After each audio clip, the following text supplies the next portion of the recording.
Welcome. എല്ലാവർക്കും master കീയുടെ പുതിയ യൂട്യൂബ് സീരീസിലേക്ക് സ്വാഗതം. നമ്മൾ ഇന്ന് ഡീൽ ചെയ്യാൻ പോകുന്നത് ഒരു PYQ സെഷനാണ്.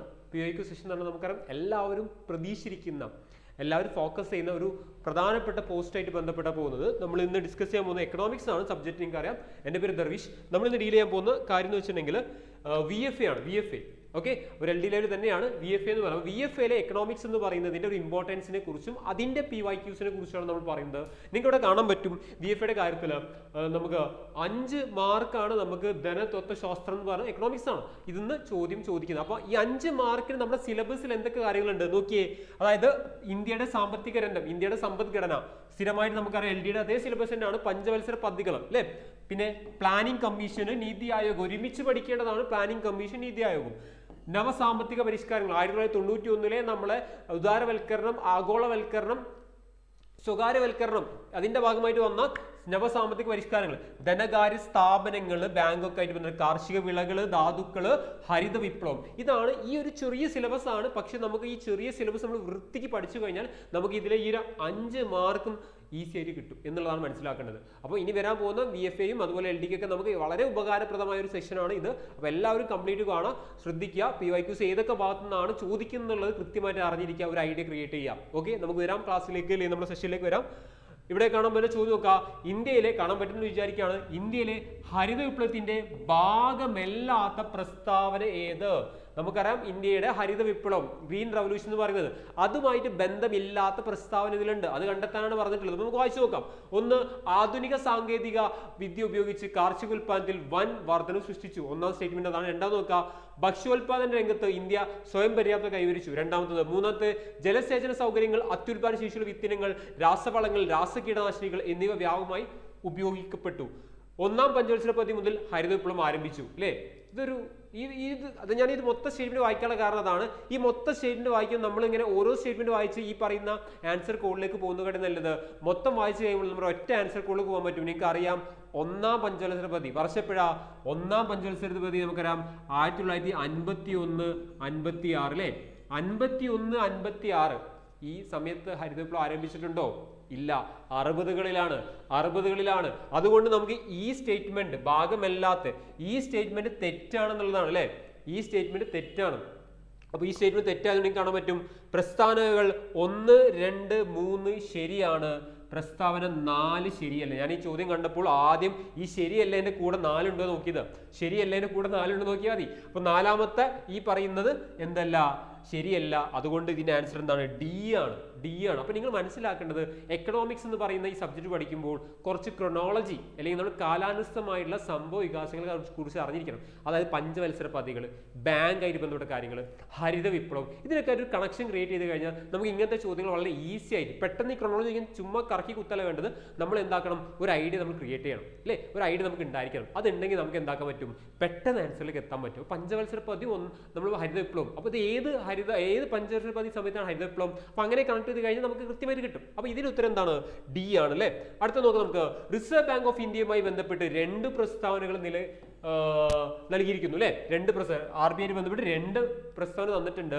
ആ 2 പ്രസ്താവന ഇപ്പൊ ഈ ചോദ്യമൊക്കെ നമ്മൾ കാണുമ്പോൾ ആദ്യം ചോദ്യത്തിന്റെ ആ ഒരു ഘടന കാണുമ്പോൾ നമുക്കൊരു പേടി വരും അല്ലേ. വായിച്ചു കഴിഞ്ഞാൽ വളരെ സിമ്പിൾ ക്വസ്റ്റ്യൻസ് ആയിരിക്കും. നിങ്ങൾ ഒരു കാരണവശാലും സ്കിപ്പ് ചെയ്യരുത്. പല ആളുകളുണ്ട് എക്കണോമിക്സ് പൂർണ്ണമായും സ്കിപ്പ് ചെയ്തിട്ട് ബാക്കി മാത്രം നോക്കുന്നത്. ഇത് ശരിക്കും നമുക്ക് പിടിക്കാൻ പറ്റും. നോക്കാം നമുക്ക്. ഇവയെ സംബന്ധിച്ചുള്ള ശരിയായ ഓപ്ഷൻ ഏതെന്ന് കണ്ടോ. പ്രസ്താവന 1 എന്താ പറയുന്നത്?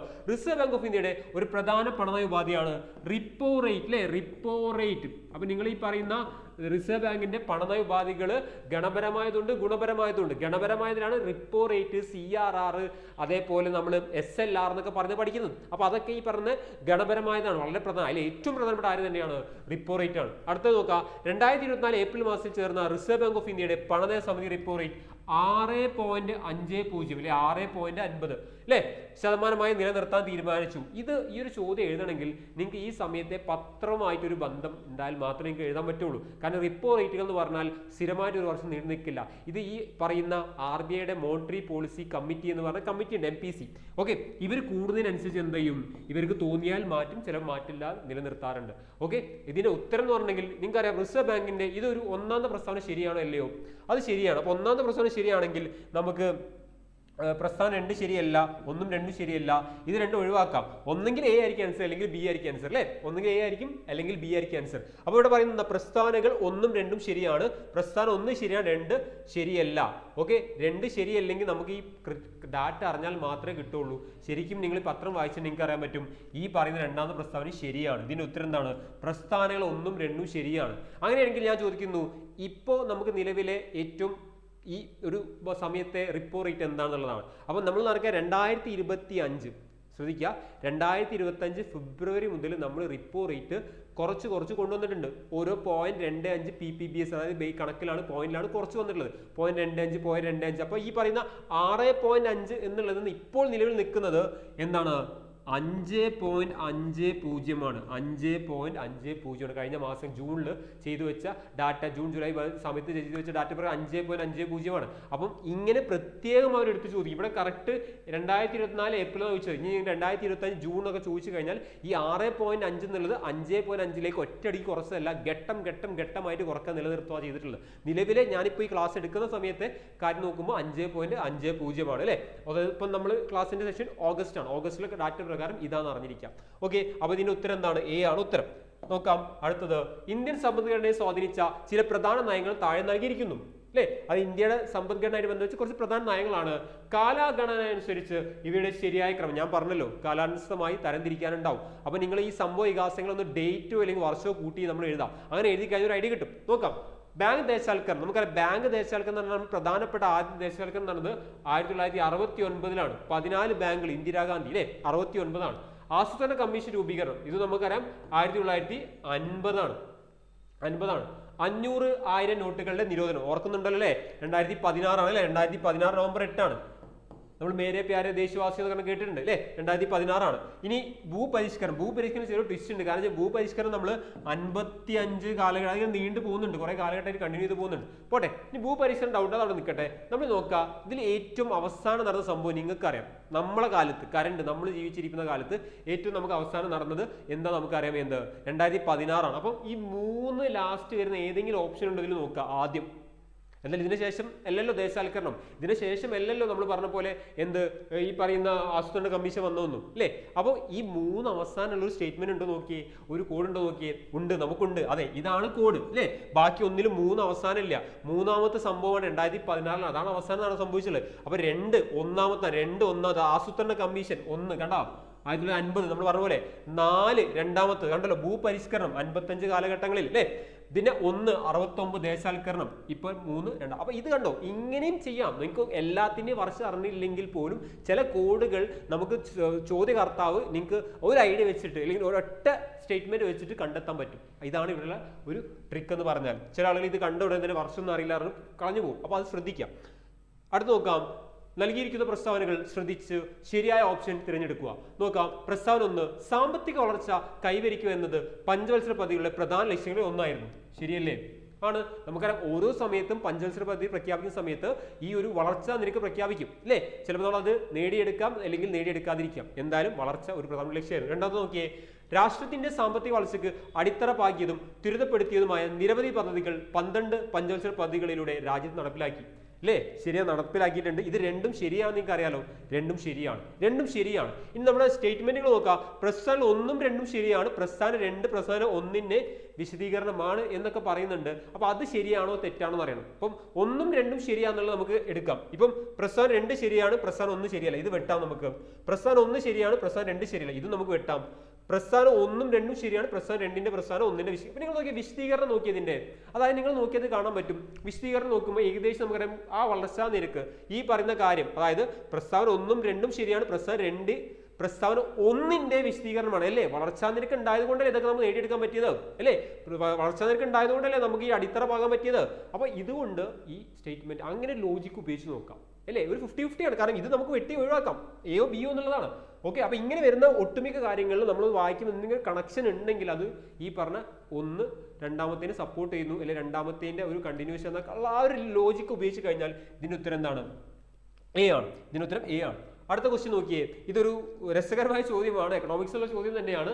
കണ്ടാൽ നമുക്ക് വേറെ എന്തെങ്കിലും വിചാരിക്കും. നിങ്ങൾ നോക്കാം, ഞാൻ സ്കീമുകളൊക്കെ ആയിട്ട് ബന്ധപ്പെട്ടാണ് കൊടുത്തുള്ളത്. ഇവിടെയും കാണാൻ പറ്റും നീതി ആയോഗിന്റെ ചില സംരംഭങ്ങളും, നീതി ആയോഗിന്റെ ഇനിഷ്യേറ്റീവ്സ് ആണ്, അവയുടെ ലക്ഷ്യങ്ങളും താഴെ നൽകിയിരിക്കുന്നു. അവയുടെ ലക്ഷ്യവും താഴെ നൽകിയിരിക്കുന്നു.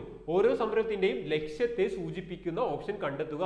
ഇത് നേരത്തെ നമ്മൾ പറഞ്ഞ പോലെ ഏതെങ്കിലും ഒന്ന് കണക്ട് ചെയ്യാൻ പറ്റിയാൽ നമുക്ക് കണ്ടെത്താൻ പറ്റുന്നതായിരിക്കാം. നോക്കാം നമുക്ക്. ഇവിടെ നിങ്ങൾക്ക് അറിയാം Atal innovation mission, AIM, Atal innovation mission എന്ന സംഗതി ഉണ്ട്. അവിടെ നിൽക്കട്ടെ. മെത്തനോൾ സമ്പദ്ഘടന. മെത്തനോൾ എന്ന് പറഞ്ഞാൽ നമുക്കറിയാം ഇപ്പൊ ഈ ബയോഫ്യൂലിന്റെ ഭാഗമായിട്ട് നമ്മൾ ഈ പെട്രോളിന്റെ കൂടെ എത്തനോളിന്റെ ഭാഗം കൂട്ടിച്ചേർന്ന് ബയോഫ്യൂൽ ഇപ്പൊ കുറച്ച് ചർച്ചകൾ നടക്കുന്നുണ്ട് അല്ലെ. സഹകരണ ഫെഡറലിസം, കോഓപ്പറേറ്റീവ് ഫെഡറലിസം. ഈ സഹകരണ ഫെഡറലിസം നമ്മൾ എന്തിനു പഠിച്ചിട്ടുണ്ട്? നീതി ആയോഗിന്റെ ഒരു ഇതാണ്. എന്തിനു വേണ്ടിയിട്ട്?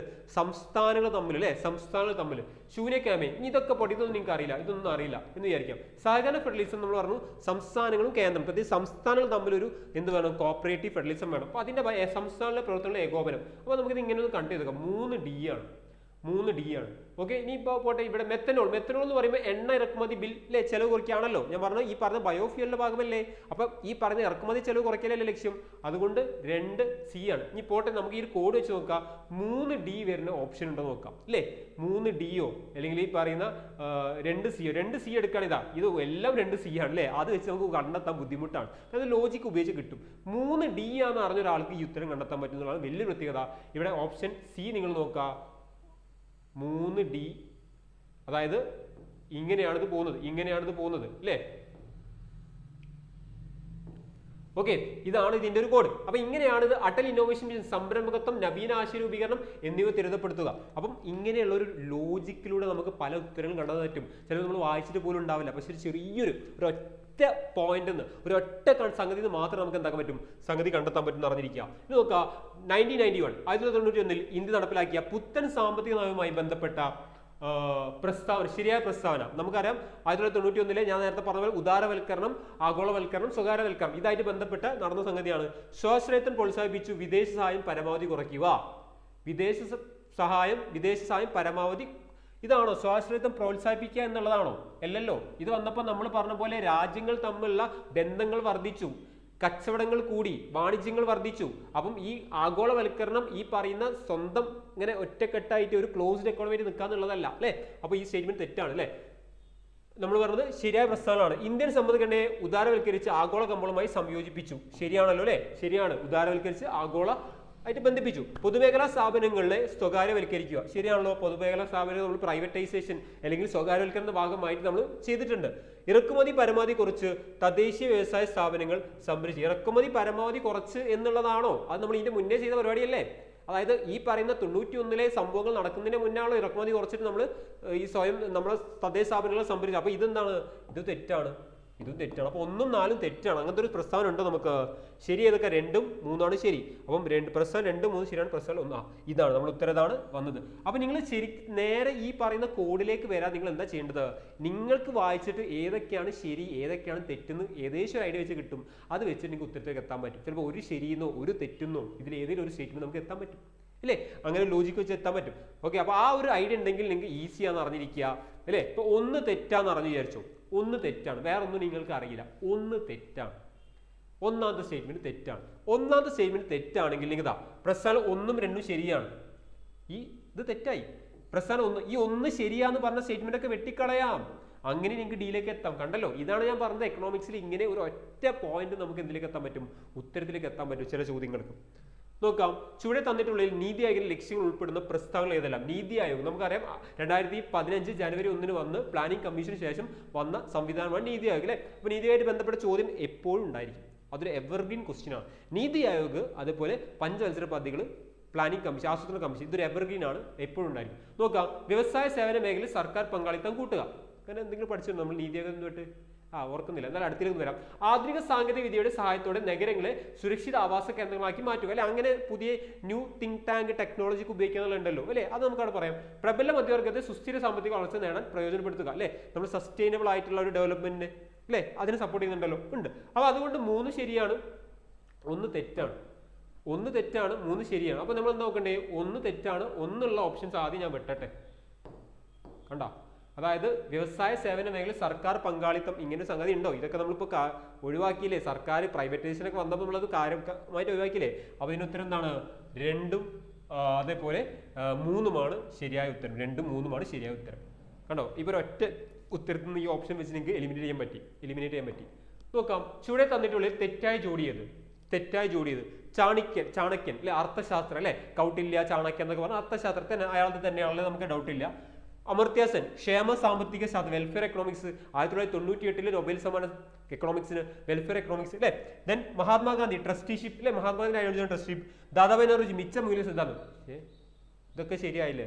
ഇനി ഇത് നിങ്ങൾക്ക് അറിയില്ല, ഇത് 3 ശരിയാന്ന് പറഞ്ഞാൽ ഇത് വെട്ടിക്കോളൂ. കാരണം ഈ പറയുന്നത് തെറ്റാണ്. കാരണം ഈ മിച്ച മൂല്യ സിദ്ധാന്തം അല്ല, ഇവിടെ എന്തായിരുന്നു കൊടുക്കേണ്ടത്? ചോർച്ചാ സിദ്ധാന്തം കൊടുത്താൽ ശരിയാവും. അപ്പൊ നമുക്ക് പിന്നെ ഓപ്ഷൻ ഇല്ലല്ലോ അല്ലെ. അല്ലെങ്കിൽ നിങ്ങൾ മിച്ച മൂല്യ സിദ്ധാന്തം ഇപ്പുറം ആരെ പേര് കൊടുക്കണം? കാൾ മാർക്സിന് കൊടുക്കണം. അപ്പൊ മിച്ച മൂല്യ സിദ്ധാന്തത്തിന്റെ ആള് കാൾ മാർക്സ് ആണ്. ദാദാഭായിനോട് നേരെ വരേണ്ടത് എന്താണ്? ചോർച്ചാ സിദ്ധാന്തമാണ് വരേണ്ടത്. അപ്പം ഇവിടെ ആൻസർ ഡി ആണ്. നോക്കാം, ചുവടെ തന്നിട്ടുള്ളതിൽ ഉൽപാദന ഘടകമായി മൂലധനത്തിന്റെ സവിശേഷത ഉൾപ്പെടുന്ന പ്രശ്നങ്ങൾ എന്തെല്ലാം? നമുക്കറിയാം ഉൽപാദന ഘടകങ്ങൾ 4 എണ്ണമാണല്ലോ അല്ലേ. ആണ് ഭൂമി അല്ലെ, ഭൂമിയുണ്ട്, ഭൂമി അറിയാം അല്ലെ. പിന്നുള്ളത് എന്താ? തൊഴിൽ. ഓക്കെ, തൊഴിൽ. പിന്നുള്ളതാണ് മൂലധനം. ഇതാണ് ഇവിടെ പറഞ്ഞ മൂലധനം. പിന്നെന്താണ്? സംരംഭകത്വം. ഇതാണ് നമ്മൾ പറയുന്ന ഉൽപാദന ഘടകങ്ങൾ. ഇനിയിപ്പോൾ ഇംഗ്ലീഷ് മീഡിയം പഠിച്ചൊരു കുട്ടിയാണെങ്കിൽ ഇതൊക്കെ കേട്ടിട്ട് അമ്പരപ്പെടുന്നുണ്ടാവും. നോക്കാം, ഈ ഭൂമി എന്ന് പറഞ്ഞാൽ ലാൻഡ് ആണ്, ഇങ്ങനെ പഠിച്ചിട്ടുണ്ടാവും. ഇങ്ങനെ പറയുമ്പോൾ ഒരു ഓർഡർ കിട്ടും. ലേബർ അല്ലെ. മൂലധനം എന്ന് പറഞ്ഞാൽ എന്താണ്? ക്യാപിറ്റൽ. സംരംഭത്വം എന്ന് പറഞ്ഞാൽ എന്താണ്? ഓൺട്രപ്രണർഷിപ്പ് ആണ്, അല്ലെങ്കിൽ ഓർഗനൈസേഷൻ ആണ്. അപ്പൊ ഇവിടെ നമുക്കറിയാം ഇതാണ് സംഗതി. അപ്പൊ ഇതിൽ ഈ പറയുന്നത് ക്യാപിറ്റൽ മൂലധനമായിട്ട് ബന്ധപ്പെട്ടാണ് നമ്മുടെ ചോദ്യം വന്നിട്ടുള്ളത്. നോക്കാം, അതാണ് ഉൽപാദന ഘടകമായ മൂലധനത്തിന്റെ സവിശേഷത പറഞ്ഞിട്ടുള്ളത്. നോക്കാം, മൂലധനം മറ്റൊരു ഉൽപാദന ഘടകങ്ങളെയും സഹായിക്കുന്നു. ശരിയല്ലേ? മൂലധനം മറ്റൊരു ഉൽപാദന ഘടകങ്ങളെ സഹായിക്കുന്നില്ലേ? ഉണ്ടല്ലോ. ഇപ്പൊ ഒരു മെഷീനറി അല്ലെങ്കിൽ ഒരു നമ്മൾ നോക്കുകയാണെങ്കിൽ ഒരു എന്താ പറയാ, ഒരു വ്യവസായശാല, ഇതെല്ലാം മറ്റൊരു സഹായിക്കുന്നില്ലേ? ഒരു ഫാക്ടറി സഹായിക്കുന്നില്ലേ? പണം, ഇതൊക്കെ നമുക്ക് പറയാം. അപ്പൊ ഈ പറയുന്നത് സഹായിക്കുന്നുണ്ട്. ശരിയാണ് അല്ലെ. മൂലധനം തൊഴിലാളികളെ ഉൽപ്പന്ന നിർമ്മാണത്തിനുള്ള ശേഷി വർദ്ധിപ്പിക്കുന്നു. ശരിയല്ലേ? ഇപ്പൊ നമ്മൾ കുറെ ജോലിക്കാരെ വെച്ചിട്ട് ജോലി ചെയ്യുന്നതിനെക്കാട്ടി നല്ലത് കുറച്ച് ജോലിക്കാർക്ക് തന്നെ കുറെ മെഷീൻസ് ഒക്കെ ഓപ്പറേറ്റ് ചെയ്യാൻ പറ്റും. അത് സഹായിക്കുന്നില്ലേ? ശരിയാണ്. മൂലധനത്തിലുള്ള പ്രതിഫലം ലാഭമാണ്. ഇതൊന്നും അറിയില്ല, ഈ ലാസ്റ്റ് സ്റ്റേറ്റ്മെന്റ് നിങ്ങൾക്ക് പിടിക്കാൻ പറ്റും. അത് മൂലധനത്തിന്റെ പ്രതിഫലം ലാഭമാണോ? അല്ല. ലാഭം ആരുതാണ്? ലാഭം സംരംഭകത്തിനാണ്. പ്രോഫിറ്റ് അല്ലെങ്കിൽ ലാഭം എന്ന് പറയുന്ന ആരുതാണ്? സംരംഭകത്തിനാണ്. ഭൂമിന്റെ എന്താണ്? ഭൂമിക്ക് കിട്ടുന്ന എന്താണ്? പാട്ടം അല്ലെങ്കിൽ വാടക എന്നൊക്കെ പറയാം. പാട്ടം അല്ലെങ്കിൽ വാടക എന്നൊക്കെ നമുക്ക് പറയാം അല്ലെ. പിന്നെ തൊഴിലിന്റെ എന്താണ്? തൊഴിലിന്റെ കിട്ടുന്നത് കൂലിയാണ്, അല്ലെങ്കിൽ വേതനം എന്ന് പറയാം. വേതനം. ഓക്കെ. മൂലധനത്തിന്റെ എന്താണ്? മൂലധനത്തിന്റെ പലിശ അല്ലെങ്കിൽ ഇൻട്രസ്റ്റ്. അപ്പൊ ഇതാണ് ഈ പറയുന്ന ഉൽപാദനങ്ങളുടെ പേയ്മെന്റുകൾ എന്ന് പറയുന്നത്, അല്ലെങ്കിൽ അവർക്ക് കിട്ടുന്ന എന്താ പറയാ, റിവാർഡുകൾ എന്ന് പറയുന്നത്. അപ്പം ഇത് വെച്ചിട്ട് നമുക്ക് ആൻസറിലേക്ക് എത്താൻ പറ്റും. അപ്പോൾ 3 സ്റ്റേറ്റ്മെന്റ് തെറ്റാണ്. 3 സ്റ്റേറ്റ്മെന്റ് തെറ്റുകളൊക്കെ വെട്ടിക്കളയാം. 1 and 2 ആണ്. അപ്പോൾ ഇവിടെ ഉത്തരം ഏതാണ്? 1 and 2 ആണ്. നോക്കാം, ചുവടെ തന്നിട്ടുള്ള ഇന്ത്യയുടെ ധനകാര്യ വകുപ്പ് മന്ത്രിയുമായിട്ടുള്ള ആരെല്ലാം, അതായത് നമ്മൾ പറയുന്ന ധനകാര്യ വകുപ്പ് മന്ത്രിയായിട്ടുള്ളവർ, അത് ബജറ്റ് ഒക്കെ അവതരിപ്പിച്ച ആളുകളാണ് ചോദിച്ചുള്ളത്. ഇതിൽ ആരെല്ലാം ചോദിച്ചുള്ളത്? അങ്ങനെയൊക്കെ ആലോചിച്ചാൽ മതി. ധനകാര്യ മന്ത്രിയാണ് ബജറ്റ് അവതരിപ്പിക്കുക, ആ ലോജിക്ക് വെച്ച് പിടിക്കാൻ പറ്റും. ഓക്കെ. നിർമ്മല സീതാരാമൻ, 100% അല്ലേ, ഏറ്റവും കൂടുതൽ കാലമായി മാറി, ഏറ്റവും കൂടുതൽ കാലം അല്ലേ. നോക്കാം, മൊറാർജി ദേശായി ഏറ്റവും കൂടുതൽ തവണ ബജറ്റ് അവതരിപ്പിച്ചു, അതൊക്കെ ഇപ്പോൾ റെക്കോർഡ് പൊട്ടിച്ചുകൊണ്ടിരിക്കുകയാണ്, പൊട്ടിച്ച ഏകദേശം. ചരൺ സിംഗ് ആണ്. ഇതിന്റെ ഉത്തരം എന്താണ്? ഒരു 3 ഓപ്ഷൻ ഉണ്ടോ? അതെ, 1, 2, 3. ഇനിയിപ്പോൾ ഇതിൽ അരുൺ ജെയ്റ്റ്ലി വന്നാലൊക്കെ ഇതിന് ഉത്തരത്തിൽ വരും അല്ലേ. മൻമോഹൻ സിംഗ് വന്നാലോ? അത് ഉത്തരമായി. കാരണം മൻമോഹൻ സിംഗ് എന്തായിട്ടുണ്ട്? ധനകാര്യ മന്ത്രി ആയിട്ടുണ്ട്. മൻമോഹൻ സിംഗിനെ കുറിച്ച് പഠിച്ചിരിക്കണം കേട്ടോ. ഈ മൻമോഹൻ സിംഗ് നമ്മൾ ദാദാഭായ് നവറോജിയെയും MS സ്വാമിനാഥനെയൊക്കെ കുറിച്ച് ചോദിക്കുന്ന പോലെ മൻമോഹൻ സിംഗിനെ കുറിച്ച് ചോദ്യങ്ങൾ വരാൻ സാധ്യതയുണ്ട്. ഒരു സാമ്പത്തിക ശാസ്ത്രജ്ഞനാണ്. അപ്പോൾ അതുകൊണ്ട് അദ്ദേഹത്തിന്റെ A to Z കാര്യങ്ങൾ നോക്കി വെക്കുക, ഈ അടുത്ത കാലത്ത് മരണപ്പെട്ടതുകൊണ്ട്. നോക്കാം, താഴെ പറഞ്ഞ പ്രസ്താവനകളിൽ 2ാം പഞ്ചവത്സരപതിയുമായി ബന്ധമില്ലാത്തത്. നിങ്ങൾ ക്വസ്റ്റ്യൻ ശ്രദ്ധിച്ച് വായിക്കണേ. നമുക്ക് ഉത്തരം എഴുതാനുള്ള ഒരു ആഗ്രഹം കൊണ്ട് നമ്മൾ വളരെ വേഗത്തിൽ വായിച്ചു പോകും. അപ്പം നമ്മൾ തെറ്റാനുള്ള സാധ്യത വളരെ കൂടുതലാണ്. അപ്പോൾ ബന്ധമില്ലാത്ത ചോദിച്ചുള്ളത് മഹൽനോബിസ് മാതൃക അടിസ്ഥാനപ്പെടുത്തിയുള്ളതാണ്. ശരിയല്ലേ? 2ാം പഞ്ചവത്സരപതി മഹൽനോബിസ് പ്ലാൻ എന്ന് പഠിച്ചിട്ടുണ്ടല്ലോ. 1 ഹാരോ ഡോമർ മോഡലാണല്ലോ, 2 ഏതാണ്? മഹൽനോബിസ് ആണ്. ശരിയാണ്, PC മഹൽനോബിസ്. മനുഷ്യ വിഭവശേഷി വികസനമായിരുന്നു ലക്ഷ്യം. ആണോ? ഡൗട്ട് ഉണ്ട് അല്ലേ. വ്യവസായ വികസനത്തിൽ ശ്രദ്ധ കേന്ദ്രീകരിച്ചു. അതെ, വ്യവസായ വികസനമായിരുന്നു ലക്ഷ്യം. വ്യവസായത്തിലാണ് ഊന്നൽ കൊടുത്തിട്ടുണ്ടായത്. ഇനി നോക്കിയേ, വിദേശ രാജ്യങ്ങളുടെ സഹായത്തോടെ രാജ്യത്തിന്റെ വിവിധ ഭാഗങ്ങളിൽ ഉരുക്ക് നിർമ്മാണശാലകൾ ആരംഭിച്ചു അല്ലെ. ഉരുക്ക് നിർമ്മാണശാല, സ്റ്റീൽ ഇൻഡസ്ട്രി അല്ലെ. നമുക്കറിയാം ഏതൊക്കെയാണത്? ബൊക്കാറോ, അതുപോലെ ബിലായ്, റൂർക്കേല, ഇതാണ് ഇരുമ്പുരുക്കശാലയുടെ പേരല്ലേ, സ്ഥലങ്ങളുടെ പേരിലാണ്. പിന്നെ ഏതാ ദുർഗാപൂർ. ഓക്കെ, ഈ 4 ഇരുമ്പുരുക്കശാല സഹായിച്ചത് നമ്മളെ വിദേശ രാജ്യങ്ങളാണ്. അപ്പോൾ ഞാൻ ബൊക്കാറോ ബിലെ ഒരുമിച്ച് കൊടുക്കണം, കാരണം ഇതിനെ സഹായിച്ച ആരാണ്? USSR അല്ലെങ്കിൽ നമുക്ക് പറയാം റഷ്യ അല്ലെ, റഷ്യയാണ് സഹായിച്ചത്. USSR അല്ലെങ്കിൽ റഷ്യ. റൂർക്കേല ഏതാ നമ്മൾ സഹായിച്ചത്? ജർമ്മനിയാണ് നമ്മൾ സഹായിച്ചത്, ജർമ്മനിയാണ്. ദുർഗാപൂർ ഏതാണ്? UK, ഇംഗ്ലണ്ട്, ബ്രിട്ടൻ അല്ലേ. അപ്പം ഇവരാണ്. അപ്പൊ ഇത് ശരിയായ സ്റ്റേറ്റ്മെന്റ് ആണ്, ഇത് ശരിയായ സ്റ്റേറ്റ്മെന്റ് ആണ് അല്ലേ, ഇതും ശരിയായ സ്റ്റേറ്റ്മെന്റ് ആണ്, ഇതും ശരിയായ സ്റ്റേറ്റ്മെന്റ് അല്ല. അതായത് 2 മനുഷ്യ വിഭവശേഷി എന്ന് പറഞ്ഞാൽ ശരിക്കും 8ാം പഞ്ചവത്സര സമയത്താണ് കൊണ്ടുവരുന്നത്. 1992-97 കാലഘട്ടത്തിലാണ് ഇതിൽ ഫോക്കസ് ചെയ്യുന്നത്, വിദ്യാഭ്യാസം, ആരോഗ്യം എന്നൊക്കെ പറഞ്ഞിട്ട്. അപ്പോൾ 1, 3, 4 എന്താ ചോദ്യം ചോദിച്ചത്? ബന്ധമില്ലാത്ത ഈ 2ആണ്. ഈ 2 ഉണ്ടോ? അതെ, 2ആണ് ആദ്യം അല്ലേ, 2ആണ് ആദ്യം. A ആണ് ഓപ്ഷൻ. തെറ്റായത് ഈ രണ്ടാമത്തെ സ്റ്റേറ്റ്മെന്റ് ആണെന്ന് അറിഞ്ഞിരിക്കാം. നോക്കാം. ഇനി താഴെ പറഞ്ഞ പ്രശ്നങ്ങൾ ഏത് സംവിധാനത്തെ ഉദ്ദേശിച്ചുള്ളതാണ്? 2015 ജനുവരി 1 വന്നു. ഞാനാണെങ്കിൽ ബാക്കിയൊന്നും ഞാൻ വായിക്കില്ല, താഴെ ഇവിടെ നീതി ആയോഗ് കൊണ്ട് നോക്കും, അതുകൊണ്ട് കറക്റ്റ് ആക്കും. ഓക്കെ, 2015 ജനുവരി 1 പലവട്ടം നമ്മൾ പറയുന്നതാണ്. അപ്പോൾ 2015 ജനുവരി 1 വന്ന ആരാണ്? നീതി ആയോഗാണ്. അപ്പോൾ നീതി ആയോഗ് വന്നു. ഇനി ബാക്കി നോക്കേണ്ട ഭാരത് സർക്കാരിന്റെ ഒരു വിദഗ്ധ ഉപദേശ സമിതി, പ്രധാനമന്ത്രിയാണ് ഇതിന്റെ വൈസ് ചെയർമാൻ. ഈ ക്വസ്റ്റ്യൻ ക്യാൻസൽ ചെയ്തിട്ടുണ്ട്, അതാണ് രസം. ഈ ക്വസ്റ്റ്യൻ ക്യാൻസൽ ചെയ്തു. ആ ക്യാൻസൽ കാരണം ഇതാണ്, പ്രധാനമന്ത്രിയാണ് ഇതിന്റെ വൈസ് ചെയർമാൻ. ഈ വൈസിന്റെ ആവശ്യമില്ലായിരുന്നു, ചെയർമാൻ ആയിരുന്നു വേണ്ടത്. ക്വസ്റ്റ്യൻ ക്യാൻസൽഡ് ആണ് ഫൈനൽ ആൻസർക്ക് വന്ന സമയത്ത്. അപ്പം പ്രധാനമന്ത്രി ഇതിന്റെ ചെയർമാൻ ആണെന്നുള്ളതാണ്. അങ്ങനെ വന്നു കഴിഞ്ഞാൽ ശരിക്കും നീതി ആയോഗ് തന്നെയാണ്, വേറെ ഒന്നും നമുക്ക് ഇതിൽ ഉൾപ്പെടുത്താൻ പറ്റില്ല അല്ലേ. നോക്കാം അടുത്ത ചോദ്യം. നോക്കിയേ, ഇന്ത്യയിൽ ഉദാരവൽക്കരണത്തിന് കാരണമായത് എന്താണ്? നമ്മുടെ ഇവിടെ ഈ ഉദാരവൽക്കരണം ഇത് കൊണ്ടുവരാൻ ചുമ്മാ കൊണ്ടുവന്നല്ല, അതിന് പിന്നിൽ ഒരു വലിയ പ്രശ്നമുണ്ട്. എന്തൊക്കെ പ്രശ്നം നോക്കാം നമുക്ക്. വ്യാപാര രംഗത്തുള്ള ചൈനയുടെ മുന്നേറ്റം. അടുത്ത് നോക്കാം. ഇന്ത്യയുടെ കടുത്ത സാമ്പത്തിക പ്രതിസന്ധിയും കമ്മിയും. കുഴപ്പമില്ല അല്ലേ. ഇന്ത്യയും പാകിസ്ഥാനുമായുള്ള യുദ്ധം എപ്പോൾ? 1991 യുദ്ധം. കേന്ദ്ര ഗവൺമെന്റിന്റെ നിയന്ത്രണത്തിലുള്ള അതൃപ്തി ആണോ ഇതിൽ ഏറ്റവും ആപ്റ്റായിട്ട് എന്ന് തോന്നുന്നു? കാരണം ഇന്ത്യയുടെ കടുത്ത സാമ്പത്തിക പ്രതിസന്ധിയും കമ്മിയും, ഇതാണ് കാരണം. ചൈനയോ പാകിസ്ഥാനോ അല്ലെങ്കിൽ നമ്മൾ പറഞ്ഞ കേന്ദ്ര ഗവൺമെന്റിന്റെ നിയന്ത്രണത്തിലുള്ള അതൃപ്തി ഒന്നല്ല. ഈ പറയുന്ന കാര്യമാണ് മെയിൻ ആയിട്ടുള്ളത്. എന്താ? ഇന്ത്യയുടെ കടുത്ത സാമ്പത്തിക, നമുക്കറിയാം ആ സമയത്ത് നമ്മൾ നേരിട്ട വിദേശ നാണയത്തിലുണ്ടായിരുന്ന കുറവ്, അതേപോലെ ഗൾഫിലുണ്ടായിരുന്ന യുദ്ധം നമ്മൾ ബാധിച്ചിട്ടുണ്ട്. ഗൾഫ് വാർ നമ്മൾ ബാധിച്ചിട്ടുണ്ട്, നേരിട്ടല്ല ഇൻഡയറക്റ്റ് ആയിട്ട് ബാധിച്ചിട്ടുണ്ട്. നോക്കാം. താഴെ പറഞ്ഞതിൽ ബാങ്കിങ് ഇതര ധനകാര്യ സ്ഥാപനം അല്ലാത്തത് ഏത്? ബാങ്കിങ് ഇതര ധനകാര്യ സ്ഥാപനം, ബാങ്ക് അല്ലാത്തത് അല്ല, ബാങ്കിങ് ഇതര ധനകാര്യ സ്ഥാപനം അല്ലാത്തതെന്ന് വെച്ചാൽ നിങ്ങൾ നോക്കുക. ബാങ്കിങ് ഇതര ധനകാര്യ സ്ഥാപനം അല്ലാത്തത് ഏത്? അതായത് ഇതിൽ ഒരു ബാങ്ക് ഉണ്ട്, ബാങ്കിനെയാണ് കണ്ടെത്താൻ പറഞ്ഞത്. അതായത് ഇതിൽ ശരിക്കും നോക്കണം, നോൺ ബാങ്കിങ് ഫിനാൻഷ്യൽ ഇൻസ്റ്റിറ്റ്യൂഷൻ ഇതിൽ കൊടുത്തുള്ള മെജോറിറ്റി ആൾക്ക് ഇതിൽ ഏതോ ഒരാൾ ബാങ്കാണ്. ഇൻവെസ്റ്റ്മെന്റ് കമ്പനികൾ ഇത് NBFI ആണ്. ഇൻഷുറൻസ് കമ്പനികൾ ഇത് ബാങ്ക് അല്ല, ഇൻഷുറൻസ് ബാങ്ക് എന്ന് കൊടുക്കുന്നത് ബാങ്ക് അല്ല. മ്യൂച്വൽ സേവിങ്സ് ബാങ്കുകൾ ഇത് ബാങ്ക് അല്ല. വാണിജ്യ ബാങ്കുകൾ ഇതാണ് ഇതിന്റെ ഉത്തരം. എന്താ? D ആണ് ഉത്തരം. ഇത് ബാങ്കാണ്, വാണിജ്യ അല്ലെങ്കിൽ കൊമേഴ്ഷ്യൽ ബാങ്ക്. അപ്പൊ ബാങ്കിങ് ഇതര ധനകാര്യ സ്ഥാപനങ്ങളാ ചോദിച്ചത്, അല്ലാത്തത് ഏതാ ചോദിച്ചത്. ഓക്കെ, അടുത്ത് നോക്കാം. താഴെ പറയുന്നതിൽ ഹരിത വിപ്ലവവുമായി ബന്ധപ്പെട്ട പ്രസ്ഥാനം. ഓക്കെ, ബന്ധപ്പെട്ട പ്രസ്ഥാനം ഇതൊക്കെ ഞാൻ അണ്ടർലൈൻ ചെയ്യുന്നു. ക്വസ്റ്റ്യൻ പേപ്പറിൽ നിങ്ങൾ അതേപോലെ അണ്ടർലൈൻ ചെയ്യണം. നമ്മൾ വായിച്ചു പോകുമ്പോൾ തെറ്റിപ്പോരുത്, ക്വസ്റ്റ്യൻ മാറിപ്പോരുത്. അതിന് വേണ്ടിയിട്ടാണ്. ഇതിന്റെ വക്താവ് MS സ്വാമിനാഥനാണ് അല്ലേ? ആണല്ലോ, ശരിയാണ്. ആദ്യ കാലഘട്ടത്തിൽ ഇത് ഗോതമ്പ് വിപ്ലവം എന്നാണ് അറിയപ്പെട്ടത്. കാരണം ഗോതമ്പത്തിലാണല്ലോ നമ്മൾ ഇതിന്റെ പ്രധാനപ്പെട്ട പരീക്ഷണം നടത്തിണ്ടായത്, അതുകൊണ്ടാണ് അങ്ങനെ തന്നെ അറിയപ്പെട്ടിട്ടുണ്ടായത്. രാസവളങ്ങളും രാസകീടനാശിനികളും ഉപയോഗിച്ചുള്ള കൃഷി രീതിയാണ്. അപ്പോൾ ആളുകൾക്ക് രാസവളങ്ങൾ ഉണ്ടോ? ഉണ്ട്. കെമിക്കൽ ഫെർട്ടിലൈസേഴ്സും അതുപോലെ കീടനാശിനികളും പെസ്റ്റിസൈഡൊക്കെ ഉപയോഗിച്ചിട്ടുണ്ട്, അതും ശരിയാണ്. ഹരിത വിപ്ലവം വ്യവസായ വികസനം അസാധ്യമാക്കി ആണോ? ഇല്ല, ഇതാണ് തെറ്റ്. ഇത് വേണ്ട. 4ാമത്തെ സ്റ്റേറ്റ്മെന്റ് വന്നാൽ വെട്ടിക്കോളൂ. 4ാമത്തെ സ്റ്റേറ്റ്മെന്റ് വന്നാൽ എല്ലാം വെട്ടിക്കോളൂ. നമ്മൾ ഉത്തരം ഏതാണ്? 1, 2, 3 ആണ്. എന്താണ്? 1, 2, 3 ആണ്. അപ്പോൾ ഈ ഹരിത വിപ്ലവം കൃത്യമായി പഠിച്ചാൽ നമുക്ക് അവിടെ കിട്ടും. നോക്കാം. പാലിന്റെയും പയർവർഗ്ഗങ്ങളുടെയും ഉത്പാദന കാര്യത്തിൽ നിലവിൽ ഇന്ത്യക്ക് എത്രാമത്തെ സ്ഥാനമാണ്? ഇതൊക്കെ നിങ്ങൾ നോക്കാം. 2024 ക്വസ്റ്റ്യൻ ഡിസ്കസ് ചെയ്തു, 2023-24 ക്വസ്റ്റ്യൻ ഡിസ്കസ് ചെയ്തുകൊണ്ടിരിക്കുന്നത്. തൊട്ടുമുന്നത്തെ വർഷം. അപ്പം ഈ പാലിന്റെയും പയറുകളുടെ ഉത്പാദനത്തിൽ ഇന്ത്യയുടെ സ്ഥാനം എത്ര വെച്ചുള്ളത്? ഇതിന് ഉത്തരം എന്താ? അതെ, 1ാം സ്ഥാനമാണ്. പാലിന്റെ കാര്യത്തിൽ കുറെ കാലം നമ്മൾ 1ാം സ്ഥാനമാണ്. അപ്പൊ പാലും പയർവർഗ്ഗങ്ങളിലും നമ്മൾ 1ാം സ്ഥാനമാണെന്ന് അറിഞ്ഞിരിക്കുക. അപ്പൊ 1ാം സ്ഥാനമാണ്. നല്ല ഉത്തരം, നല്ല ചോദ്യം അല്ലേ?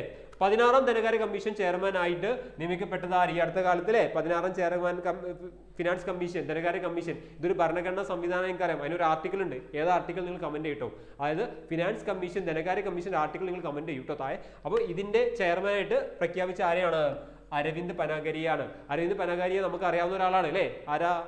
കുടുംബക്കാരാണോ? അല്ല, നമ്മൾ പറയുന്നത് നമ്മുടെ ആദ്യത്തെ നീതി ആയോഗിന്റെ ആദ്യത്തെ വൈസ് ചെയർപേഴ്സൺ ആണ് ആര്? അരവിന്ദ് പനഗാരിയ. ആദ്യത്തെ വൈസ് ചെയർപേഴ്സൺ, ആദ്യത്തെ നീതി ആയോഗിന്റെ വൈസ് ചെയർപേഴ്സൺ ആര്? അരവിന്ദ് പനഗാരിയ. അടുത്ത് നോക്കാം, ഹരിത വിപ്ലവവുമായി ബന്ധപ്പെട്ട് ചുവടെ ചേർത്തിരിക്കുന്ന പ്രശ്നങ്ങളിൽ ശരിയായത് ഏത്? അപ്പൊ നിങ്ങൾക്ക് ഹരിത വിപ്ലവം ഇങ്ങനെ എന്താ പറയുക വിളയാടുന്നുണ്ട് നമ്മൾ ചോദ്യപേപ്പറിൽ അല്ലേ. നോക്കാം, doctor M S Swaminathan Indian ഹരിത വിപ്ലവത്തിന്റെ പിതാവ് എന്നറിയപ്പെടുന്നു. ശരിയാണ് അല്ലേ. ഇന്ത്യൻ ഹരിത വിപ്ലവം ഗോതമ്പ് വിപ്ലവം എന്നറിയപ്പെടുന്നു. ശരിയാണ്. ഇത് എവിടെയോ കണ്ട് പരിചയമുള്ള പോലെ ഉണ്ട്, പരിചയമുണ്ട്. ഒരേ സമയത്ത് വ്യത്യസ്ത എന്താ പറയാ ജില്ലയിലൊക്കെ നടന്ന ഈ പറയുന്ന VFAയുടെ LDയുടെ ഒക്കെ എക്സാമിൽ ഇങ്ങനെ ചോദ്യങ്ങൾ ഉണ്ടാവും. റിപ്പീറ്റ് ചെയ്ത് അങ്ങോട്ടും മറിച്ചിടും, അത്ര തന്നെ. നോക്കാം, ഹരിത വിപ്ലവം ധനിക കർഷകരും ദരിദ്ര കർഷകരും തമ്മിലുള്ള വിടവ് വർദ്ധിപ്പിച്ചു. ഉണ്ടോ? ഉണ്ട്. ഭക്ഷ്യധാന്യങ്ങളുടെ കാര്യത്തിൽ ഇന്ത്യ സ്വയം പര്യാപ്തി നേടി. ഉണ്ടോ? ഉണ്ട്. ഉണ്ടോ? ഇതെല്ലാവരും ഉണ്ടല്ലോ. ശരിയായത് ഏത്? എല്ലാം ശരിയാണ്. അപ്പൊ നിങ്ങൾക്ക് ഇതിൽ ഡൗട്ട് ഉണ്ടാവും, ഹരിത വിപ്ലവം ധനിക കർഷകരും ദരിദ്ര കർഷകരും തമ്മിലുള്ള വിടവ് വർദ്ധിപ്പിച്ചിട്ടുണ്ട്. കുറെ ആളുകൾ നല്ല റിച്ച് കർഷകരായി മാറി. കുറെ ആളുകൾ ഈ പറയുന്നവര് പാവപ്പെട്ട ഈ പറഞ്ഞ വിത്തിനങ്ങളോ ഈ വളങ്ങളോ അല്ലെങ്കിൽ ഈ പറഞ്ഞ പോലെ കെമിക്കൽ ആയിട്ടുള്ള രാസവളങ്ങളൊന്നും വാങ്ങാൻ പറ്റാത്ത ആളായി മാറി. അവർക്ക് കൃഷി ഉൽപ്പാദനം കുറഞ്ഞു. അപ്പൊ അങ്ങനെയുള്ള ആളുകളുണ്ട്. അപ്പൊ ഇതെല്ലാം ശരിയാണ് ഈ ഉത്തരം. നോക്കുക, ഇന്ത്യൻ ആസൂത്രണ കമ്മീഷൻ നിലവിൽ വർഷം വളരെ ഡയറക്റ്റ് ക്വസ്റ്റ്യൻ ആണ്. ഇവിടെ ട്വിസ്റ്റ് വരുന്ന ഇതാണ്. ഇത് നമ്മൾ തെറ്റിക്കും. കാരണം ഇത് എന്താണ്, 51 നമ്മൾ ഒന്നാം പഞ്ചവത്സര പദ്ധതി ആരംഭിക്കുന്നത്. ആസൂത്രണ കമ്മീഷൻ വന്നപ്പോഴാണ് 1950 അല്ലേ വർഷം. ഇതാണ് ഡേറ്റ് കൂടി പഠിക്കാം. മാർച്ച് 15 1950 എന്ത് വന്നത്? ആസൂത്രണ കമ്മീഷൻ വന്നത്. കണ്ടല്ലോ. നോക്കാം അടുത്തത്, WTO നിലവിൽ വന്ന വർഷം. അടുത്ത വർഷമാണല്ലോ. ഇതൊക്കെ ഒരേ വർഷം നടക്കുന്ന ക്വസ്റ്റ്യൻ പേപ്പർ അല്ലേ. നേരത്തെ കണ്ടില്ല നമ്മൾ. സെയിം. WTO പറഞ്ഞാല് ലോക വ്യാപാര സംഘടന. ലോക വ്യാപാര സംഘടന മുന്നത്തെ രൂപമാണ് എന്ത്? ഗാട്ട് എന്ന് പറയും. ഈ ഗാട്ടാണ് എന്തായിട്ട് മാറിയത്? ഈ പറയുന്ന WTO ആയിട്ട് മാറിയത്. എപ്പോഴാണ് മാറിയത്? 1995 മാറിയത്. ഡേറ്റ് എടുത്താലോ? അതെ, നമ്മൾ നോക്കുകയാണെങ്കിൽ അതും ജാനുവരി 1. ഓക്കെ, ജാനുവരി 1 1995 എന്തായിട്ടുള്ളത്? ഈ ഗാട്ട് WTO ആയിട്ടുള്ളത്. ഇന്ത്യ ഇതിന്റെ ഒരു തുടക്കത്തിലെ ഇതിലെ ഒരു അംഗം തന്നെയാണ് അല്ലെ. തുടക്കത്തിലെ ഒരു അംഗം തന്നെയാണ്.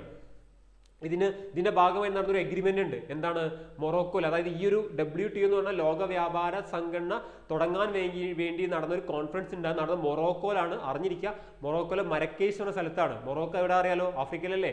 മൊറോക്കോയിലെ മരക്കേഷ് എന്ന സ്ഥലത്താണ് WTOയുടെ ആദ്യത്തെ അത് നടത്താൻ വേണ്ടിയാണ് കോൺഫറൻസ് നടന്നത്. നോക്കുക, ലോകബാങ്കിന്റെ മറ്റൊരു പേര്. ലോകബാങ്കിന് മറ്റൊരു പേര്, അങ്ങനെ പേരുണ്ടോ? ഉണ്ട്, തീർച്ചയായിട്ടും ഉണ്ട്. ലോകബാങ്ക് എന്ന് പറയുന്നത് ബ്രിട്ടൻ വുഡ് ഇരട്ടകൾ എന്ന് പറയും. ബ്രിട്ടൻ വുഡ് ഇരട്ടകളിൽ 2 പേരുണ്ട്. ഒന്ന് നമ്മൾ പറയുന്നത് വേൾഡ് ബാങ്ക് ആണ്, മറ്റൊന്ന് IMF ആണ്. ഇവർ 2 പേരാണ് ബ്രിട്ടൻ വുഡ് ഇരട്ടകൾ എന്ന് പറയുന്നത്. പക്ഷേ IMF അല്ല ലോകബാങ്കിന്റെ മറ്റൊരു പേര്. പകരം എന്താണ്? International bank for reconstruction and development അല്ലെ. International bank for reconstruction and development. ഇതിനൊരു 5 ഏജൻസികളും 5 വിങ് ഒക്കെ ഉണ്ട്. അതിലേക്കൊന്നും ഞാൻ പോകുന്നില്ല. IBRD ആണ് വേൾഡ് ബാങ്കിന്റെ മറ്റൊരു പേര്. International bank for reconstruction and development. വികസന സഹായങ്ങളൊക്കെ നമ്മളെ രാജ്യങ്ങളെ സഹായിക്കുന്നതാണ് വേൾഡ് ബാങ്ക്. നമ്മൾ പല പദ്ധതികളും വേൾഡ് ബാങ്കിന്റെ സഹായത്താൽ എന്ന് പറയുന്നത്. IMF അങ്ങനെയല്ല. IMF നമ്മൾ പറയുന്നത് പ്രധാനപ്പെട്ട നമ്മൾ രാജ്യങ്ങളുടെ കടങ്ങളൊക്കെ ആയി വരുന്ന സമയത്ത് അതിനെ സപ്പോർട്ട് ചെയ്യുന്നതാണ് IMF. ഇപ്പൊ നമ്മൾ പറഞ്ഞു ഉദാരവൽക്കരണം ആഗോളവൽക്കരണം ഒക്കെ നടത്തിയ സമയത്ത് IMF ആണ് നമുക്ക് ഫണ്ട് തന്നത്. അത് നമ്മൾ ഒരു പ്രതിസന്ധി നേരിട്ടത് കൊണ്ടാണ്, വികസനത്തിന് വേണ്ടിയല്ല. വികസനത്തിന് നമുക്ക് ഫണ്ട് തരുന്ന ആരാണ്? പൊതുവെ ലോക ബാങ്കാണ്. നോക്കാം, താഴെ കൊടുത്തിരിക്കുന്ന ഇന്ത്യയിൽ 1991 പുത്തൻ സാമ്പത്തിക പരിഷ്കാരങ്ങൾ നടപ്പിലാക്കാൻ ഉണ്ടായ കാരണങ്ങൾ. വീണ്ടും പുത്തൻ സാമ്പത്തിക പരിഷ്കാരങ്ങൾ. ഗൾഫ് യുദ്ധം, ഞാൻ പറഞ്ഞല്ലോ ഗൾഫ് യുദ്ധം കാരണമാണ്. ശരിയാണ്, ഗൾഫ് യുദ്ധം കാരണമാണ്. വിദേശ നാണയ ശേഖരത്തിൽ കുറവ് വന്നു അല്ലെ. വിദേശ നാണയ ഫോറിൻ എക്സ്ചേഞ്ച് എന്ന് പറയും, അതിൽ കുറവ് വന്നു. ശരിയാണ്. ഉയർന്ന ഫിസ്ക്കൽ കമ്മി. നമ്മളെ സർക്കാരിന് എന്ത് വരുന്നു? നല്ല ഈ ചെലവും വരവും നോക്കുമ്പോൾ ചെലവ് കൂടുതൽ. ശരിയല്ലേ. പെട്രോളിയം ഉൽപ്പന്നങ്ങളുടെ വില വർധനവ്. കാരണം ഗൾഫിൽ യുദ്ധം നടന്നാൽ എന്ത് സംഭവിക്കും? പെട്രോൾ ഉൽപ്പന്ന വില വർധന. എന്താ ചോദിച്ചത്? കാരണങ്ങൾ. ഇതെല്ലാം കാരണമാണ്. അങ്ങനെ ഓപ്ഷൻ ഉണ്ടോ? ഉണ്ട്. എല്ലാം ശരിയാണ് അല്ലേ. ഒട്ടുമിക്ക സമയത്ത് ഈ എല്ലാം ശരിയാണ് അല്ലെ, ഓൾ ഓഫ് ദ ശരിയാവാറുണ്ട്. പക്ഷെ ചില സമയത്ത് തെറ്റാറുണ്ട്. കറക്കി കുത്തുന്നതിനോടുള്ള ശ്രദ്ധയ്ക്കാണ് പറയുന്നത്. എപ്പോഴും ശരിയായിക്കൊള്ളുന്നില്ല. ഓക്കെ, ചില സമയത്ത് അത് തെറ്റാറുണ്ട്. അടുത്ത നോക്കുക, റിസർവ് ബാങ്ക് ഓഫ് ഇന്ത്യയുടെ ഇപ്പോഴത്തെ ഗവർണർ ഈ ഉത്തരത്തിലില്ല. കാരണം ഇത് 2024 ചോദിച്ച ചോദ്യമാണ്. നമുക്ക് 2024 ഏകദേശം ഡിസംബർ ആ സമയത്ത് ഗവർണർ മാറിയിട്ടുണ്ട്. അന്ന് ചോദിച്ച ചോദ്യത്തിന് ഉത്തരം ശക്തികാന്ത് ദാസ് ആണ് ഉത്തരമായിട്ട് വരാം. ഇപ്പം ചോദിക്കുകയാണെങ്കിൽ ഈ 2025 ചോദിക്കുകയാണെങ്കിൽ ഇന്ന് ചോദിക്കുകയാണെങ്കിൽ ഞാൻ പറയുന്നു, അല്ലെങ്കിൽ നിങ്ങൾ പറയുന്നു, ആരാണ്? സഞ്ജയ് മൽഹോത്ര.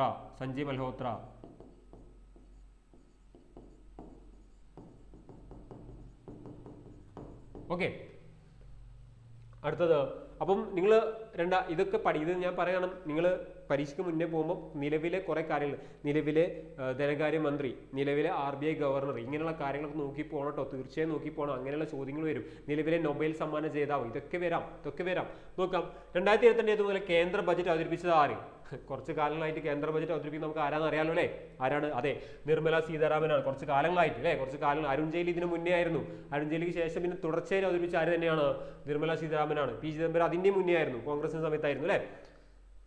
പ്രധാനമന്ത്രി ബജറ്റ് അവതരിപ്പിക്കോ? ഇല്ല, വെറുതെ വെച്ചതാണ്, സ്റ്റെപ്പിനിക്ക് വെച്ചാണ്. നോക്കാം. ദേശീയ സാമ്പിൾ സർവേ ഓഫീസ് നടത്തുന്ന സർവേയുടെ ഭാഗമല്ലാതെ NSSO, നിങ്ങൾ മനസ്സിലാക്കുക, NSO എന്ന് പറയുന്നതിന്റെ കീഴിൽ CSO ഉണ്ട്, അതേപോലെ NSSO ഉണ്ട്. അതായത് ഈ NSSO CSO കൂടി ഒരുമിച്ച് മെർജ് ചെയ്തിട്ടാണ് ആരുണ്ടാക്കിയത്? നാഷണൽ സ്റ്റാറ്റിസ്റ്റിക്കൽ ഓഫീസ് ഉണ്ടാക്കിയത്. ഇത് ഏത് മന്ത്രാലയത്തിന്റെ കീഴിലാണ്? Ministry of statistics, ministry of സ്ഥിതി വിവരക്കണക്കിന് ഒരു മന്ത്രാലയം ഉണ്ട്. അതിന് ഇംഗ്ലീഷ് ഞാൻ കൊടുക്കുകയാണ്, ministry of statistics and programme implementation. Okay, ഇങ്ങനെ ഒരു മിനിസ്ട്രി ഉണ്ട്. നമ്മൾ ചെറുതായിട്ട് തന്നെ നമ്മളൊക്കെ തന്നെ വിളിക്കാറുണ്ട്, എന്താ വിളിക്കാറുണ്ട്? മോസ്പി എന്നൊക്കെ വിളിക്കാറുണ്ട്. ഇവരെ കീഴിലാണ് ഈ NSSO CSO ഒക്കെ ആയിട്ട് സാമ്പിൾ സർവേ വരുന്നത്. അപ്പം അവരെ സർവേയുടെ ഭാഗമല്ലാത്തത് തൊഴിലില്ലായ്മ സർവേ, അത് എംപ്ലോയ്മെന്റ് അൺഎംപ്ലോയ്മെന്റ് സർവേ, അത് അവരാ നടത്താം.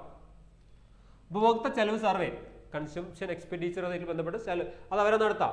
ഓക്കെ, ദേശീയ കുടുംബാരോഗ്യ സർവേ, അത് അവരെല്ലാം നടത്താം. സാമ്പത്തിക സെൻസസ്, അത് അവരെ നടത്താം അല്ലേ. ഇത് നടത്തുന്ന ഇവരല്ല. ദേശീയ കുടുംബാരോഗ്യ സെൻസസ് നടത്താൻ ആരാണ്, അല്ലെങ്കിൽ സർവേ നടത്താൻ ആരാണ്? നമ്മുടെ ആരോഗ്യ അതേപോലെ കുടുംബക്ഷേമ മന്ത്രാലയമാണ്. ആരോഗ്യ, ministry of health and family welfare എന്ന് ഇംഗ്ലീഷിൽ പറയും, ministry of health and family welfare. Okay, ആരോഗ്യ കുടുംബക്ഷേമ മന്ത്രാലയമാണ് എന്ത് നടത്താറുള്ളത്? ഈ പറയുന്ന ദേശീയ കുടുംബാരോഗ്യ നാഷണൽ ഫാമിലി ഹെൽത്ത് സർവേ. ഇപ്പൊ 5ാമത്തെ സാധനം റിലീസ് ചെയ്തിട്ടുണ്ട് അല്ലേ. നോക്കാം. ഉദാരവൽക്കരണ നയത്തിൽ കീഴിൽ സർക്കാർ ആരംഭിച്ച സാമ്പത്തിക പരിഷ്കാരങ്ങൾ എന്തൊക്കെയാ നോക്കാം. വ്യവസായ കാർഷിക ധനകാര്യ മേഖല പരിഷ്കാരങ്ങൾ, വ്യവസായ ധനകാര്യ മേഖലയിലെ പരിഷ്കാരങ്ങൾ, കാർഷിക ധനകാര്യ മേഖലയിലെ പരിഷ്കാരങ്ങൾ, വ്യവസായ കാർഷിക മേഖലയിലെ പരിഷ്കാരങ്ങൾ. നിങ്ങൾക്കറിയാം ഉദാരവൽക്കരണമായിട്ട് കൃഷി കണ്ടോ നിങ്ങൾ? വ്യവസായ മേഖലയിൽ പല മാറ്റങ്ങളും വരുത്തി. കാർഷിക മേഖല എന്തെങ്കിലും ചെയ്തോ? ഒന്നും ചെയ്തിട്ടില്ല. അപ്പൊ നിങ്ങൾ ഇവിടെ കാർഷികം കണ്ട, അതായത് ഉദാരവൽക്കരണം, ആഗോളവൽക്കരണം, അതേപോലെ സ്വകാര്യവൽക്കരണത്തിൽ കൃഷി ആ സമയത്ത് ചെയ്തില്ല. പിന്നെ അതിന്റെ ലോങ് ടേമിലേക്ക് എന്തെങ്കിലും മാറ്റം വന്നിട്ടുണ്ടാവാം, ആഗോളവൽക്കരണം, കൃഷി കയറ്റുമതി ഇറക്കുമതിയൊക്കെ. പക്ഷെ ഇവിടെ കൃഷി കണ്ട, ആ കൃഷി ഉള്ളത് നിങ്ങൾ എഴുതരുത്, ആ കൃഷി ഉദാരവൽക്കരണമായിട്ട് കണക്ട് ചെയ്യുന്നില്ല. അപ്പം കൃഷി അപ്പൊ എന്താണ്? വ്യവസായ ധനകാര്യ മേഖലയിലെ പരിഷ്കാരങ്ങളാണ് സംഭവിച്ചിട്ടുള്ളത് അല്ലേ. അടുത്ത് നോക്കുക. ഇന്ത്യയിൽ ഹരിത വിപ്ലവം ആരംഭിച്ചത് ഏത് പഞ്ചവത്സര പദ്ധതിക്കാലം? ഞാൻ പറഞ്ഞു ഈ പറയുന്ന സംവിധാനങ്ങളും സംഗതികളൊക്കെ നമ്മൾ ഈ പഞ്ചവത്സര പദ്ധതിയായിട്ട് കണക്കിലെടുക്കണം. ഇപ്പം ബാങ്ക് ദേശവൽക്കരണം ഏത് പഞ്ചവത്സര പദ്ധതി സമയത്ത്, അതേപോലെ നമ്മൾ പറയാണ് ഇൻഡോ പാക്, ഇങ്ങനെയൊക്കെ ഏതെടുത്താലും ഇതിനൊരു പഞ്ചവത്സര പദ്ധതി കണക്ഷൻ ഉണ്ടാവും. 2015 വരെ നമുക്ക് എടുക്കുമ്പോൾ കുറെ കാര്യങ്ങൾ അതിലുണ്ട്. അപ്പോൾ നോക്കുക, ഇന്ത്യയിലെ ഹരിത വിപ്ലവം ആരംഭിച്ചത് ഏത്? ആ ഹരിത വിപ്ലവം ആരംഭിച്ചത് ഏകദേശം 1960-കളിൽ അല്ലേ. നമുക്ക് അതിനെ കൃത്യമായിട്ട് പറയാൻ പറ്റില്ല, അത് നീണ്ടു നിന്നിട്ടുണ്ട്. പക്ഷേ ഈ ക്വസ്റ്റ്യനിൽ ചെറിയ ട്വിസ്റ്റ് ഉണ്ട്, അങ്ങനെയുള്ള തെറ്റാൻ സാധ്യതയുണ്ട്. ശരിക്കും ചോദിച്ചിട്ടുണ്ടെങ്കിൽ അത് 3ാം പഞ്ചവത്സര സമയത്താണ്. ഏതാ വർഷം? 1961, 66 തുടങ്ങി വെച്ചത്. പക്ഷെ ഇത് 4ാം പഞ്ചവത്സരത്തിലേക്ക് പോയിട്ടുണ്ട്. 4ാം പഞ്ചവത്സരം 66 അല്ല, 69 സ്റ്റാർട്ട് ചെയ്യുക. ഇടയ്ക്ക് ചെറിയ ബ്രേക്ക് ഉണ്ടല്ലോ അല്ലേ. അപ്പം ഈ പറയുന്നത് 3 ഇതിന് ഉത്തരം 3 3ാം പഞ്ചവത്സര സമയത്താണ് ഹരിത വിപ്ലവം. നോക്കുക, ഇന്ത്യയിൽ ഏറ്റവും കൂടുതൽ ഗോതമ്പ് ഉൽപ്പാദിക്കുന്ന സംസ്ഥാനങ്ങളുടെ പട്ടികയിൽ ഇനി പറയുന്ന ശ്രേണികൾ ശരിയായത് ഏത്? എന്റെ ചോദ്യം ഇതാണ്, ഏറ്റവും കൂടുതൽ നിലവിൽ ഗോതമ്പ് ഉൽപ്പാദിക്കുന്ന സംസ്ഥാനം അത് ഏത് പറയുന്നത്? അത് ഇതിലില്ല. ഏറ്റവും കൂടുതൽ ഉൽപ്പാദിക്കുന്ന സംസ്ഥാനം ഇതിലില്ല, അത് ഈ ഒരു കോമ്പിനേഷൻ കൊടുത്തിട്ടില്ല. അത് ഏതാ നിങ്ങൾ കമന്റ് ചെയ്യാം. ഏറ്റവും കൂടുതൽ നിലവിൽ ഗോതമ്പ് ഉൽപ്പാദിക്കുന്ന സംസ്ഥാനം നിലവിൽ ഇപ്പോൾ 2025 നോക്കാം. അപ്പൊ ഇവിടെ ഉത്തരം 2ാമത്തെ മുതലുള്ള സംസ്ഥാനങ്ങൾ കൊടുത്തിട്ടുണ്ട്, 1ാമത്തെ ആളെയിൽ കൊടുത്തിട്ടില്ല. ഇവിടെ പഞ്ചാബ്, മധ്യപ്രദേശ്, ബീഹാർ, ഇവർ 3 പേരാണുള്ളത്. അതിന് ഓർഡർ ചെയ്യാം. ഏറ്റവും കൂടുതൽ നോക്കാം മധ്യപ്രദേശ് ആണ്, 2ാമത് പഞ്ചാബ്, 3ാമത് ബീഹാർ. ഈ ഓർഡറിൽ ഇതാണ്. ഇതിന് മുന്നേ ഒരാളുണ്ട്, അതാണ് നിങ്ങളോട് കമന്റ് ചെയ്യാൻ പറഞ്ഞത്. നോക്കാം. താഴെ പറയുന്നതിൽ നീതി ആയോഗിന്റെ പ്രവർത്തന പരിധിയിൽ വരാത്തത്. നീതി ആയോഗിന്റെ പ്രവർത്തന പരിധിയിൽ ഗ്രാമതലത്തിൽ പദ്ധതികൾ ആവിഷ്കരിക്കുന്നു. അടിപൊളിയല്ല, അത് തെറ്റാണ്. ഇതാണ് തെറ്റ്. മത്സരവും സഹകരണപരമായ ഫെഡറലിസം പ്രോത്സാഹിക്കും. ശരിയാണ്. പോളിസി ഗൈഡൻസും നിർദ്ദേശവും നൽകുന്നു. ശരിയാണ്.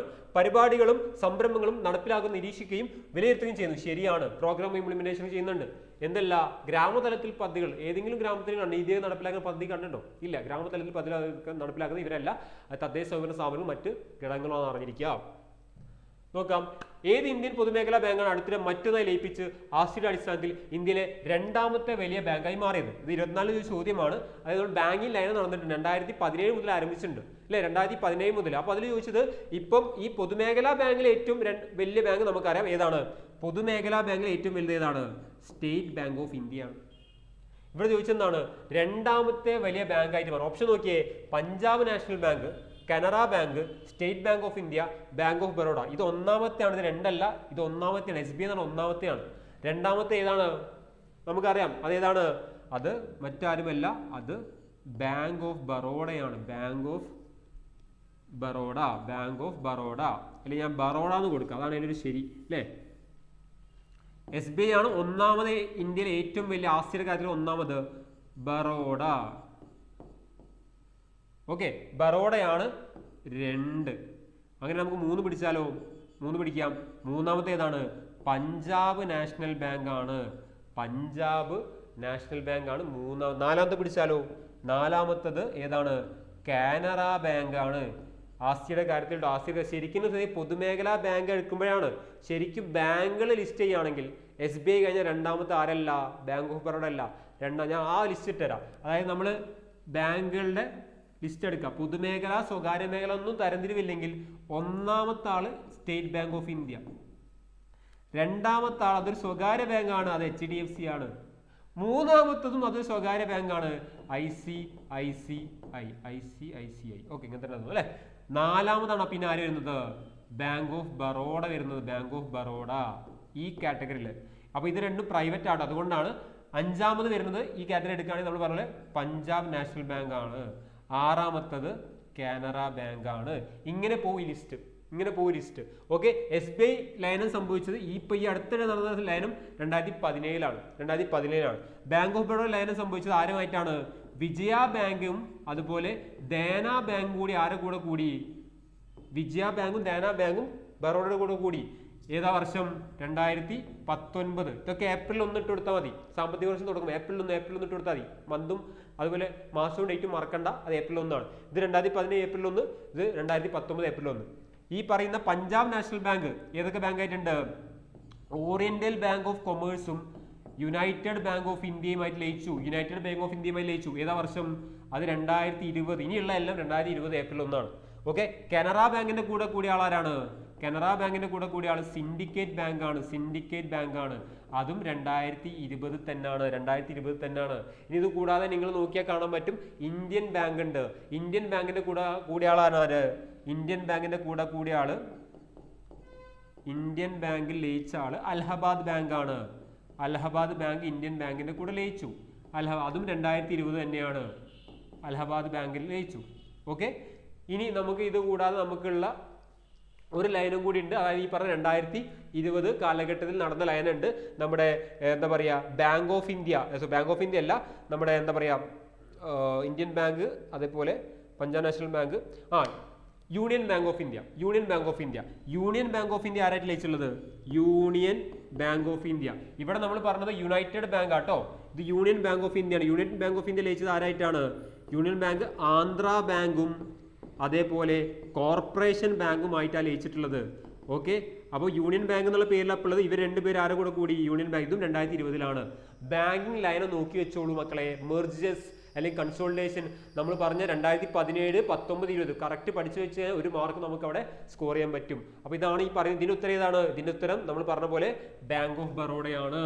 ഇനി പറയാൻ നിങ്ങൾ പൊതുമേഖലാ ബാങ്ക് ചോദിക്കാതെ ഇതിൽ HDFC, ICICI ഒക്കെ ഉണ്ടെങ്കിൽ അവരാണെങ്കിൽ കൺസിഡർ ചെയ്യണം. ഇതാണ് ലിസ്റ്റ്. ക്ലിയർ അല്ലേ? ഇന്ത്യൻ സർക്കാരിന്റെ മേക്ക് ഇൻ ഇന്ത്യ സംരംഭം ലക്ഷ്യമിടുന്നത്, മേക്ക് ഇൻ ഇന്ത്യ നമ്മൾ കണ്ട ഒരു സിംഹം നടന്നു പോകുന്നല്ലേ, അത് മേക്ക് ഇൻ ഇന്ത്യ. അപ്പൊ അതിൽ ഇന്ത്യൻ നിർമ്മാണ മേഖലയിൽ നേരിട്ടുള്ള വിദേശ നിക്ഷേപം പ്രോത്സാഹിപ്പിക്കുക അല്ലെ, FDI, ഫോറിൻ. അത് ശരിയാണ്. മേക്ക് ഇന്ത്യ ലക്ഷ്യമിടുന്നത്. ഇനി അടുത്ത് ഇന്ത്യയിൽ നിന്നുള്ള അസംസ്കൃത വസ്തുക്കളുടെ കയറ്റുമതി പ്രോത്സാഹിപ്പിക്കുക. അസംസ്കൃത വസ്തുക്കളുടെ കയറ്റുമതി ഇല്ല, നമ്മൾ അത് പ്രോത്സാഹിപ്പിച്ചാൽ നമുക്കൂടെ സാധനം ഉണ്ടാക്കാൻ പറ്റില്ല. വിദേശ ഇറക്കുമതിയെ ആശ്രയിക്കുന്നത് വർദ്ധിപ്പിക്കുക. വിദേശ ഇറക്കുമതിയെ ആശ്രയിക്കുന്നത് വർദ്ധിപ്പിക്കുക തെറ്റാണ്. ബിസിനസ്സുകളിൽ സർക്കാർ നിയന്ത്രണങ്ങൾ കുറയ്ക്കുക. അപ്പോൾ ഇതൊക്കെ ഒഴിവാക്കുക. ഇന്ത്യയിൽ നിർമ്മാണ സംരംഭം ലക്ഷ്യമിടുന്നത് ഇന്ത്യൻ നിർമ്മാണ മേഖലയിൽ. ഇതാണ് ഏറ്റവും യോജിക്കുന്ന ഉത്തരം എന്ന് അറിഞ്ഞിരിക്കുക. ഓക്കെ, അപ്പോൾ ഇതാണ് നമ്മുടെ നിങ്ങൾ ശ്രദ്ധിക്കേണ്ട കാര്യം. നമ്മളിപ്പോൾ ചോദ്യം കണ്ടപ്പോൾ നിങ്ങൾക്ക് മനസ്സിലായി നമുക്ക് ഏതൊക്കെ ഏരിയ എന്നുള്ളത്. ഏതൊക്കെ ഏരിയ ഉണ്ട്? നമുക്ക് നീതി ആയോഗ് ഉണ്ട്. നീതി ആയോഗ് നമ്മുടെ ഒരു ഏരിയ ആണ്, പഠിച്ചിരിക്കുക. നീതി ആയോഗ് ബാങ്ക് ആയിട്ട് ബന്ധപ്പെട്ട ബാങ്ക് ദേശസാൽക്കരണം, ബാങ്ക് ലയനം, ബാങ്ക് വന്ന വർഷം, ഇതൊക്കെ അറിഞ്ഞിരിക്കുക. പിന്നെ പ്ലാനിംഗ് കമ്മീഷൻ, ആസൂത്രണ കമ്മീഷനോട് കൂടെ തന്നെ പഠിക്കുന്ന ഇത് 5 ഇയർ പ്ലാൻ അല്ലെങ്കിൽ പഞ്ചവത്സര പദ്ധതികൾ. ദെൻ അതോടൊപ്പം പഠിക്കേണ്ട ഒന്നാണ് ഇത് ഹരിത വിപ്ലവം നോക്കണം. ഹരിത വിപ്ലവം. പിന്നെ ശ്രദ്ധിക്കേണ്ട കാര്യം, ഈ അടുത്ത് നടക്കുന്ന കാർഷിക വിളകൾ, അതിന്റെ ഉൽപാദനം, അതിന്റെ കയറ്റുമതിയൊക്കെ ആയിട്ട് ബന്ധപ്പെട്ട സംസ്ഥാനങ്ങൾ, ഇങ്ങനത്തെ കാര്യങ്ങൾ നോക്കി വെക്കുക. പിന്നെ ഈ പറയുന്ന നമ്മൾ പറഞ്ഞ പോലെ റിപ്പോ പോലത്തെ കാര്യങ്ങൾ ചോദ്യം വന്നിട്ടുണ്ട്. അങ്ങനെയുള്ള സ്ഥാനം വഹിക്കുന്ന ഏതെങ്കിലും പുതിയ സ്ഥാനത്തേക്ക്, ഏതെങ്കിലും ധനകാര്യ സ്ഥാപനത്തിന്റെ സ്ഥാനത്തേക്ക് ആരെങ്കിലും എത്തിയെങ്കിൽ അത് നോക്കിയിരിക്കുക. അതൊക്കെയാണ് അതിന്റെ കറണ്ട് അഫെയർ ഭാഗം. അപ്പോൾ ഇങ്ങനെയൊക്കെ നോക്കി കഴിഞ്ഞാൽ നിങ്ങൾക്ക് ഈസി ആയിട്ട് നമ്മുടെ ഈ പറയുന്ന FA-യുടെ LD-യുടെ ഒക്കെ എക്സാമിൽ നിങ്ങൾക്ക് നല്ല രീതിയിൽ സ്കോർ ചെയ്യാൻ പറ്റും. എന്തായാലും നല്ല രീതിയിൽ പഠിക്കുക, നല്ല സ്കോർ കിട്ടിയിട്ട് ലിസ്റ്റിൽ വന്നിട്ട് നമ്മൾ സർവീസ് കയറും. ആ തരത്തിൽ തന്നെ ഫോക്കസ് ചെയ്ത് പഠിച്ചാൽ നിങ്ങൾക്ക് കിട്ടിയിരിക്കും. All the very best.